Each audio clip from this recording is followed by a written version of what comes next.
جب تک ملک شاہ سلجوقی مسلمانوں کا سلطان رہا، یورپ کی صلیبی قوتوں کو مسلمانوں کے علاقوں کی طرف آنکھ اٹھانے کی جرأت نہ ہوئی۔ سلطان ملک شاہ سلجوقی کی وفات کے بعد جب عالم اسلام کا شرازہ بکھرا، مختلف شہروں پر مختلف حکمران قابض ہوئے، تب یورپ والوں نے مسلمانوں کے خلاف پہلی صلیبی جنگ کی ابتدا کر دی۔ اس صلیبی جنگ کے نتیجے میں انطاکیہ، سور، صدات، بیروت، یروشلم، طرابلس اور دیگر بہت سے شہر مسلمانوں سے صلیبیوں نے چھین لیے۔ اب صورتحال یہ تھی کہ مختلف شہروں پر چھوٹے چھوٹے حکمران تھے، جن میں سے حلب پر سلطان نور الدین زنگی اور موصل پر اس کا بڑا بھائی سیف الدین حکمران تھے۔ اب جرمنی کا بادشاہ کارنڈ اور فرانس کا بادشاہ لوئی یروشلم پہنچ کر اپنی عسکری طاقت اور قوت کو استوار کرنے میں لگے ہوئے تھے، اور یروشلم کے بادشاہ بالڈون نے بھی ان کا ساتھ دیا۔ اس طرح یروشلم میں 3 بڑی قوتیں یکجا ہو گئی تھیں۔ جب انہوں نے دیکھا کہ وہ مسلمانوں پر ضرب لگانے کے لیے اپنے لشکروں کو ترتیب دے چکے ہیں، تب انہوں نے فیصلہ کیا کہ سب سے پہلے دمشق پر حملہ ور ہونا چاہیے، اور دمشق پر قبضہ کرنے کے بعد مسلمانوں کے دوسرے علاقوں اور شہروں کی طرف یلغار کر دینی چاہیے۔ یہ فیصلہ ہونے کے بعد تینوں نصرانی بادشاہ اپنے متحدہ لشکر کے ساتھ یروشلم سے نکلے، اور بڑی برق رفتاری سے انہوں نے دمشق کا رخ کیا۔ دمشق ارض شام کا سب سے بڑا شہر تھا۔ یہ سطح سمندر سے تقریباً 700 میٹر بلند صحرا کی حد پر، اور ربلان شرقیہ کے سلسلے کو کی شرقی سرحد پر جبل فاسون کے دامن میں واقع ہے۔ یہ شہر حضرت داؤد کے ہاتھوں فتح ہوا، لیکن حضرت سلیمان کے عہد میں دمشق کے بادشاہ نے شمال کے شاہان اشور اور جنوب کے مملوک الاسرائیلی کے خلاف جنگ میں کامیابی حاصل کی۔ 732 ء میں تغلق پلاسر نے دمشق کی بادشاہ کا خاتمہ کر دیا۔ 8ویں صدی ء میں اشوریوں نے، 7ویں صدی میں بابلیوں نے، 6ٹی صدی میں ہنخا منشوں نے، 4تھی صدی میں یونانیوں نے، پہلی صدی ء میں بسطینیوں نے دمشق پر یکے بعد دیگر قبضہ کیا۔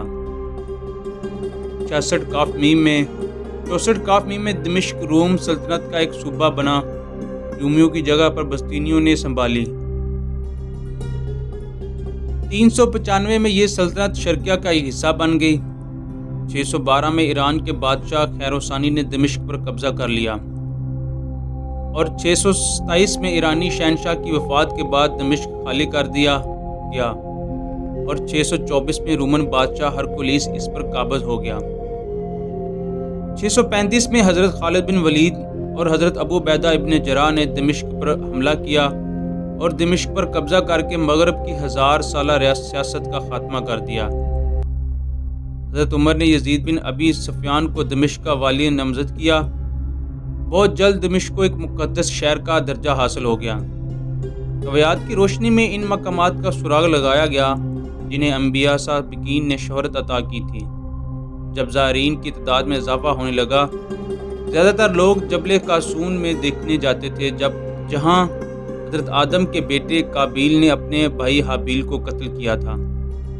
647 میں یزید بن ابی سفیان کے انتقال کے بعد دمشق کی قیادت حضرت امیر معاویہ کے ہاتھ میں آئی۔ حضرت علی کی شہادت کے بعد امیر معاویہ حاکم بنے تو انہوں نے دمشق میں اقامت اختیار کر لی۔ 1 صدی تک یہ خلافت کے مرکزی صوبے کا مدنی مرکز رہا، جہاں تک کہ خلیفہ ابو العباس الصفا نے دمشق کی جگہ بغداد کو دارالحکومت بنا دیا۔ عباسی خلیفہ المتوکل نے ایک بار پھر اپنا دارالحکومت دمشق تبدیل کرنے کی کوشش کی، لیکن وہ صرف 38 یوم قیام کرنے کے بعد سامرا شہر چلا گیا۔ 867 میں بخارا کے ترک احمد بن طولون کو خلیفہ نے دمشق کا والی مقرر کیا۔ اس نے خلیفہ کی کمزوریوں کے مد نظر دمشق پر قبضہ کر لیا۔ بنی طولون کے زوال اور کرالات کی روز افزا سرگرمیوں کو دیکھتے ہوئے خلیفہ وقت نے اپنے لشکر دمشق روانہ کر دیا۔ کراست کو ہتھیار ڈالنے پڑے۔ اس کے بعد حکمرانی کا سلسلہ چلتا رہا، یہاں تک کہ سلجوقی سلطان الپ ارسلان نے اپنے بھائی تمتمش کو دمشق کا حاکم مقرر کیا۔ اس کے بعد اس کا بیٹا واق دمشق کا حکمران بنا۔ وقاق کے بعد تمتمش ثانی حکمران ہوا، لیکن وہ جلد ہی وفات پا گیا۔ اس کے بعد ایک شخص تاکہ ظہر الدین دمشق کا حاکم بنا۔ جس وقت 3 متحدہ صلیبی بادشاہوں کا لشکر دمشق پر ہمراہ وار ہوا تھا، اس وقت ظہیر الدین کی نسل سے ایک ہی شخص مجید الدین دمشق کا حاکم تھا۔ جس دنوں صلیبی دمشق پر حملہ وار ہوئے، ان دنوں دمشق شہر کے 3 اطراف مٹی کی مضبوط دیواریں بنی ہوئی تھیں اور ایک طرف گنجان باغوں کی اس قدر کثرت تھی کہ کوئی بڑا لشکر ان میں سے آسانی سے نہ گزر سکتا تھا۔ صلیبیوں نے اس شہر کا رخ محاصرہ کر لیا۔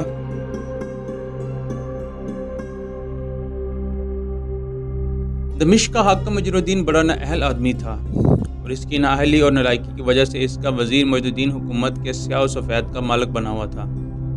سارا معاملہ مجید الدین کے ہاتھ ہوتا تو وہ یقیناً صلیبیوں کے سامنے ہتھیار ڈال دیتا، لیکن مجید الدین بڑا عقل مند، بڑا جرأت مند تھا۔ اس نے دمشق کے پرجوش عوام علماء کی مدد سے صلیبیوں کا مقابلہ کرنے کی ٹھان لی۔ جرمنی کے بادشاہ کانرڈ، فرانس کے لوئی اور یروشلم کے بالڈون نے دمشق شہر کا محاصرہ کر لیا اور ایک بہت بڑا لشکر انہوں نے دمشق کے نواح میں پھیلا دیا تاکہ نواحی علاقوں پر حملہ ور ہوں، وہاں سے مال و دولت جمع کریں اور لشکر کے لیے خوراک کے ذخیرہ کے ڈھیر لگائیں۔ محاصرے کے دوران صلیبیوں اور مسلمانوں کے درمیان کئی خون ریزہ جھڑپیں ہوئیں۔ شیخ عبد الرحمن حلولوہ اور فقیہ امام یوسف نادلاوی، جس کا شمار دمشق کے مشائخ اخبار میں ہوتے ہیں، انہیں جھڑپوں میں صلیبیوں کے خلاف لڑتے ہوئے شہید ہوئے۔ کہا جاتا ہے کہ امام یوسف بڑے کبیر سن تھے۔ مجید الدین نے ان کو لڑائی سے روکنا چاہا، لیکن ان کی غیرت دینی نے یہ گوارا نہ کیا کہ ان کے گھر یعنی دمشق کے دروازے پر جہاں جہاد دستک دے رہا ہے وہ اس میں شرکت سے محروم رہیں۔ قرآن مقدس کے آیات کی تلاوت کرتے ہوئے آگے بڑھے، مردانہ وار صلیبی فوج میں گھس گئے اور نہایت بہادری سے لڑتے ہوئے شہید ہوئے۔ صلیبی لشکر کی تاج چونکہ بہت زیادہ تھی، قوت میں بھی وہ دمشق کے لشکر سے زیادہ تھے، لہٰذا ان کا دباؤ دمشق پر اس قدر بڑھ گیا کہ ایک دن وہ شہر سے متصل میدان الاخضر تک پہنچ گئے۔ دمشق کے والی مجید الدین کے پاس اس کے سوا کوئی چارہ نہ رہا کہ صلیبیوں کے خلاف سلطان نور الدین اور اس کے بھائی سیف الدین کو مدد کے لیے پکارے، اس لیے کہ وہ جانتا تھا کہ صرف نور الدین اور سیف الدین کی طاقت ہی صلیبیوں کا سر توڑ سکتی ہے۔ اس نے تیز رفتار قاصد نور الدین اور سیف الدین کی طرف بھیجی اور جو حالات پیش آ رہے تھے ان کی تفصیل بھیجی۔ صلیبیوں کے دمشق پر حملہ وار ہونے کی اطلاع جب حلب پہنچی تو مسلمانوں کے اندر ایک شور اور جذبہ سا اٹھ کھڑا ہوا۔ دوسری جانب مجید الدین کے قاصد موصل میں سیف الدین کے پاس بھی پہنچ چکے۔ سب سے پہلے نور الدین حرکت میں آیا۔ ہر اول کے طور پر اس نے فی الفور ایک لشکر تیار کیا اور وہ لشکر اسد الدین شیرکو کی سرکردگی میں اور مجید الدین کو اس کا نائب بناتے ہوئے دمشق کی طرف روانہ کیا، اور اس کے چند دن بعد خود بھی ایک بہت بڑا لشکر لے کر حلب سے نکل کھڑا ہوا۔ ادھر سیف الدین کی حالت یہ تھی کہ جس دن اس کے پاس مجید الدین کا قاصد پہنچا، اس کے دوسرے روز وہ بھی ایک لشکر کے ساتھ دمشق کی طرف روانہ ہو گیا۔ یہاں سلطان نور الدین نے جو سب سے اچھا کام کیا وہ یہ کہ اسد الدین شیرکو اور مجید الدین کو دمشق کی طرف روانہ کرنے سے پہلے اس نے اپنے تیز رفتار قاصد دمشق کی طرف روانہ کیے تاکہ رونما ہونے والے حالات اور دشمن کی نقل و حرکت کے متعلق اسد الدین شیرکو اور مجید الدین کو بروقت اطلاع کر سکیں۔ اسد الدین شیرکو اور مجید الدین بن الدبا نے بڑی برق رفتاری سے اپنے لشکر کے ساتھ دمشق کی طرف پیش قدمی کی۔ ابھی وہ دمشق سے دور ہی تھے اور مشرق سے سورج طلوع ہو رہا تھا کہ سامنے کی طرف سے وہ ترکیب آئے جنہیں ان کی روانگی سے پہلے سلطان نور الدین زنگی نے حالات کا جائزہ لینے کے لیے روانہ کیا تھا۔ قریب آ کر وہ نقیب رکے۔ شیرکو اور مجید الدین نے بھی رک کر اپنے لشکر کو رک جانے کا اشارہ دیا تھا۔ پھر شیرکو نے آنے والے کو مخاطب کیا، میرے عزیزو کہو، دمشق کے اطراف میں صلیبیوں کی صورتحال کیا ہے؟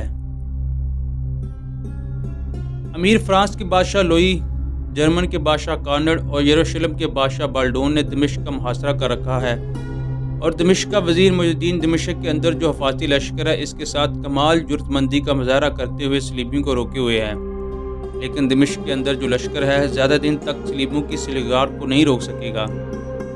اور پھر جس قدر صلیبیوں کا لشکر اس وقت دمشق کا محاصرہ کیے ہوئے ہے، اتنا ہی ایک بڑا لشکر دمشق کے نواح میں ہے، اور وہ اس وقت دمشق کے لگ بھگ 2 فرلانگ کے فاصلے پر انہوں نے دمشق کے اطراف میں مسلمان علاقوں کے اندر لوٹ مار مچائے رکھی ہے۔